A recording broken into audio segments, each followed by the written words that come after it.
Hi, I'm Dr. Marty Weiser. I am a surgical oncologist and colorectal surgeon at Memorial Sloan Kettering Cancer Center. My interest and expertise is in intestinal cancers, including colon, rectum, small bowel, and appendix.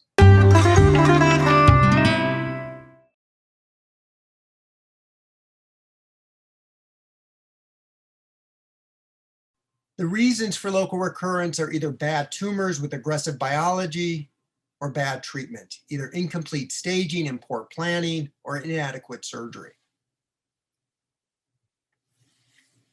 The risk factors for local recurrence are leaving tumor behind. Either positive lateral circumferential radial margins involve distal margins, incomplete mesorectal excisions, or violation of the rectal wall with tumor spillage. You can also get luminal seeding of exfoliated tumor cells that can implant on the anastomosis. There are many classification schemes for locally recurrent rectal cancer, but I think the easiest is to classify these tumors as central, lateral, or posterior. These help with planning of surgery, and they're also prognostic. Factors associated with complete re-resection of locally recurrent rectal cancer include central recurrences rather than lateral recurrences, recurrences after LAR versus recurrences after APR, and of course, unifocal recurrence rather than multifocal recurrence. If you're going to operate on recurrent rectal cancer, the key is to get a complete R0 resection. Even in the setting of an R0 resection, long-term survival is approximately 30%. And surgery for locally recurrent disease is big.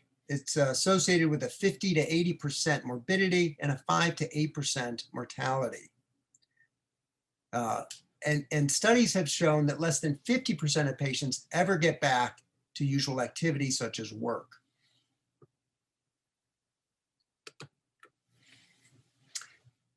Now, how do you work up local recurrent rectal cancer? You evaluate the local disease based on physical exam, if the recurrence is fixed or not, proctosigmoidoscopy to see where the recurrence is and how much it is involved with the remaining rectum, and MRI.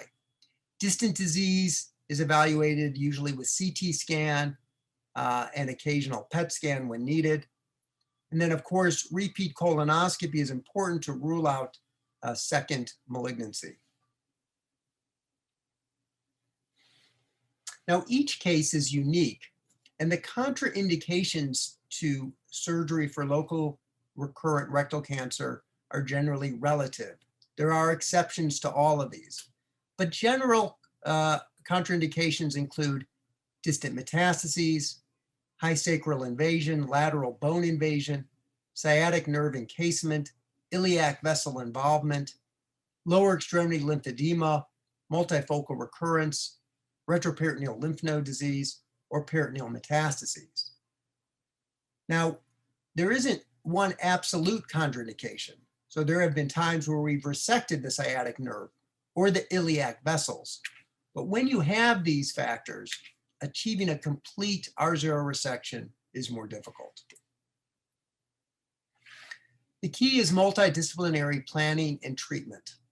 For the planning stage, you need radiology, medical oncology to potentially downsize the tumor, radiation oncology to also potentially downsize the tumor with reirradiation or use of intraoperative radiation to mitigate the risk of recurrence.